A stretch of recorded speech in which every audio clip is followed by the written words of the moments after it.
لیکن اس کے ساتھ ساتھ میں تھوڑا گھبرا بھی رہا تھا، کیونکہ یہ سڑک پہلے ہی عجیب و غریب واقعات سے بہت بدنام تھی۔ بہت سے لوگوں میں سے اس سڑک کے بارے میں سنا تھا کہ اس راستے پر بہت سی ہوائی چیزوں کا بسیرا ہے۔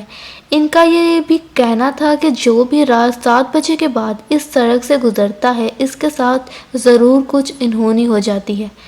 کافی لوگ تو اس سڑک سے دن کے وقت بھی نہیں گزرتے تھے، کیونکہ وہ اس سڑک کو لے کر بہت ڈرے ہوئے تھے، کیونکہ اس سڑک کے دونوں اطراف میں کوئی آبادی نہیں تھی، بس کچھ جنگل تھا، جھاڑیاں اور بانس کے درخت تھے۔ بس کچھ دور جا کر ایک سائٹ پر پرانا سا کالج تھا۔ اس کالج میں جانے کا راستہ بھی نہر والی سائٹ پر تھا، یعنی اس سڑک پر صرف کالج کے پیچھے والا دیوار ہی تھی، اور رات 7 بجے کے بعد یہاں سے کوئی نہیں گزرتا، جبکہ میں تو تقریباً 12:30 کے قریب اس سڑک پر کھڑا تھا۔ پھر میں نے سوچا، یار میں تو ایسے ہی ڈر رہا ہوں، لوگوں کا کیا، لوگ تو ایسے ہی سنی سنائی باتوں پر یقین کر لیتے ہیں، جبکہ میرے نزدیک یہ صرف افواہیں ہی ہوتی ہیں۔ یہ سوچ کر میں اس سڑک پر چل پڑا اور آہستہ آہستہ بائک چلاتا ہوا آگے بڑھنے لگا۔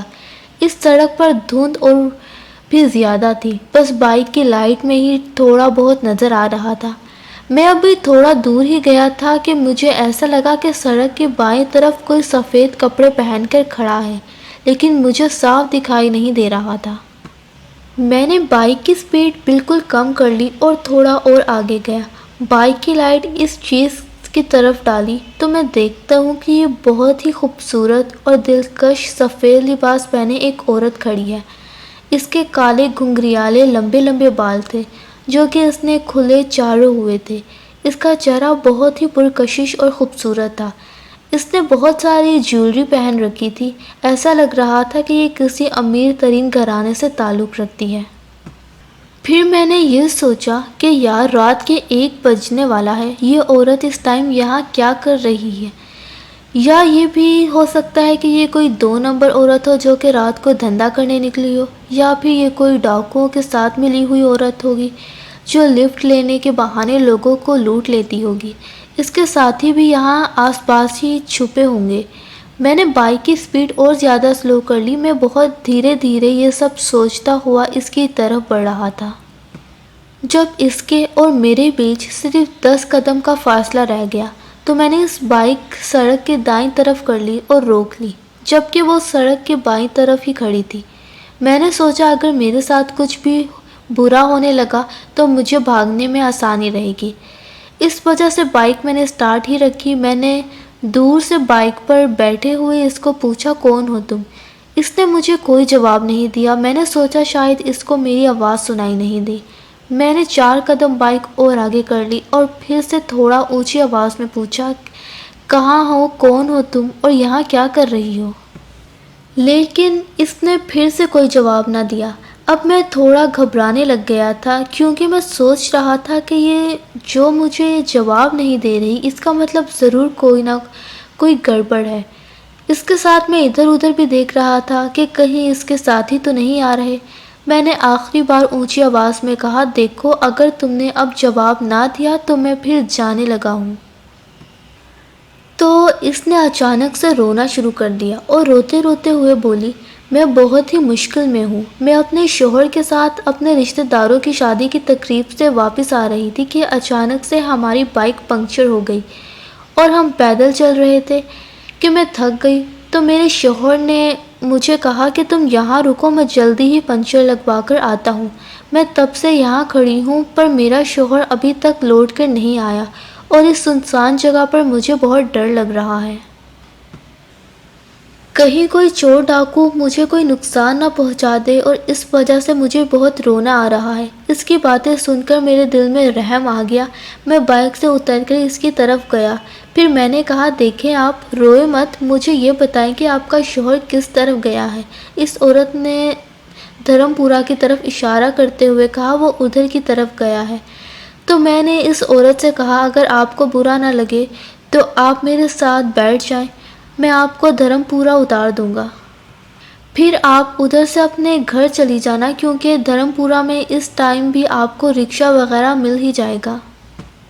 ویسے بھی میں بھی دھرم پورا ہی جا رہا ہوں، تو اگر جانا ہے تو بتائیں۔ اس عورت نے اپنی آنکھوں سے آنسو پوچھتے ہوئے کہا، آپ کا بہت بہت شکریہ، آپ مجھے بس رکشہ تک لے جائیں، آگے میں خود ہی چلی جاؤں گی۔ میں واپس بائک کی طرف گیا اور بائک سٹارٹ کر کے اس کے پاس لے گیا۔ وہ بائک پر بیٹھ گئی، پھر ہم وہاں سے چل پڑے اور اچانک سے مجھے بہت زیادہ ٹھنڈ لگنے لگی۔ میں کانپتے ہوئے بائک چلا رہا تھا، ہم دونوں بالکل خاموش تھے۔ لیکن میں بہت خوش تھا کہ میرے ساتھ ایک بہت خوبصورت عورت بیٹھی ہوئی ہے۔ ایسے میں اس سے دوستی کرنے کا موقع بھی مل جائے گا، ہو سکتا ہے کہ یہ بیسٹ فرینڈ بن جائے۔ تو میں نے سوچا کہ اس سے کوئی بات چیت ہی کر لوں۔ میں نے اس کو اپنے بارے میں بتایا کہ میرا نام عمر ہے اور میں فلاں جگہ رہتا ہوں، آج میں فلاں فلم دیکھ کر آیا ہوں۔ لیکن وہ خاموشی سے بیٹھی میری باتیں سنتی رہی، پر اس نے مجھ سے کوئی بات نہیں کی۔ اب میں سوچ رہا تھا کہ شاید اس نے مجھے کوئی گھاس نہیں ڈالی، تو میں کچھ دیر کے لیے واپس چپ ہو گیا اور خاموشی سے بائک چلاتا رہا۔ اور تھوڑی دیر کے بعد میں نے اس سے پوچھا، آپ کا نام کیا ہے اور آپ کہاں رہتی ہو؟ لیکن اس نے کوئی جواب نہیں دیا۔ میں آگے دیکھتے ہوئے اس سے ادھر ادھر کی باتیں کرتا رہا، پر اس نے مجھے پھر سے کوئی بات نہ کی۔ اب مجھے اس پر غصہ آ رہا تھا۔ میں سوچ رہا تھا، لگتا ہے اسے اپنی خوبصورتی پہ زیادہ گھمنڈ کر رہی ہے اور مجھے نظر انداز کر رہی ہے۔ میں نے کہا، دیکھو میں نہیں جانتا کہ تم میری بات کا جواب کیوں نہیں دے رہی، لیکن کچھ تو بات کرے، مجھے لگتا ہے کہ میں خود سے باتیں کرتا جا رہا ہوں، اب مجھے بولو بھی۔ تبھی کسی نے مجھے خوفناک آواز میں غصے سے کہا، چپ چاپ آگے بیٹھ کر چلو ورنہ پچھتاؤ گے۔ میں چونک گیا اور اب میں تھوڑا سا ڈرنے لگا، کیونکہ میں سوچ رہا تھا کہ کہیں یہ غصے میں آ کر میرے اوپر کسی قسم کا الزام نہ لگا دے۔ لیکن میں نے پیچھے نہیں دیکھا، میں نے بائک تیز کر لی، پر وہ سڑک ختم ہی نہیں ہو رہی تھی، اور جب میں نے غور کیا تو بائک ابھی بھی بالکل سلو تھی، جبکہ میں اس کو چوتھے گیئر پر فل تیز چلا رہا تھا۔ ایسا لگ رہا تھا کہ جیسے بائک پر کسی نے بہت زیادہ وزن رکھ دیا ہوا۔ اور یہ سب دیکھ کر میں نے اب پوری طرح گھبرانے لگ گیا، کیونکہ میں ابھی آدھی سڑک پر بھی نہیں جا پایا تھا، جبکہ پوری سڑک 2 کلومیٹر کی تھی۔ میں پوری طرح سے بائک کو بھگانے کی کوشش کر رہا تھا کہ اتنے میں میرے پیچھے سے زور زور سے سانس لینے کی آواز سنائی دی، جیسے کوئی میرے کان کے پاس ہی کوئی تیزی سے سانس لے رہا ہو۔ میرے رونگٹے کھڑے ہونا شروع ہو گئے۔ اب میں کچھ سمجھ گیا تھا کہ میرے ساتھ کوئی عورت نہیں ہے بلکہ کچھ اور ہی چیز ہے۔ اتنے میں اس عورت نے میرے کندھے پر ہاتھ رکھا اور اچانک سے میرے پورے جسم میں سے ایک ڈر کی لہر دوڑ پڑی۔ میں نے ڈرتے ہوئے جب اپنے کندھے پر نظر ڈالی تو مجھے ایک عجیب سا بڑے بڑے نوکیلے ناخن والا کالا سا ہاتھ دکھائی دیا۔ وہ آہستہ آہستہ سے میری گردن کی طرف بڑھنے لگی اور میرے پیچھے سے ایک خوفناک ہنسی کی آواز آنے لگی۔ وہ ہنسی ایسی تھی کہ اس کے آگے میری بائک کی آواز بھی دب گئی اور بائک جیسے کسی جگہ میں پھنس گئی تھی۔ اس کے ٹائر تو گھوم رہے تھے پر بائک ایسی کھڑی تھی۔ تبھی کسی نے پیچھے سے میرے دوسرے کاندھے پر اپنا منہ رکھ دیا۔